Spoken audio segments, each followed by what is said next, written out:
последниве денови сме сведоци на една крупна афера, која има многу шпекулации, која очигледно оди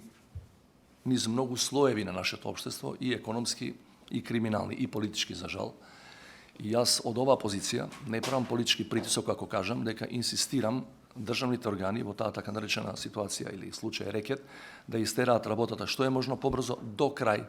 навистина до крај, за да не се остави ни најмал простор за сомнеш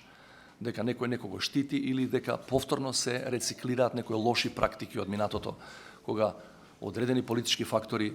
штитеа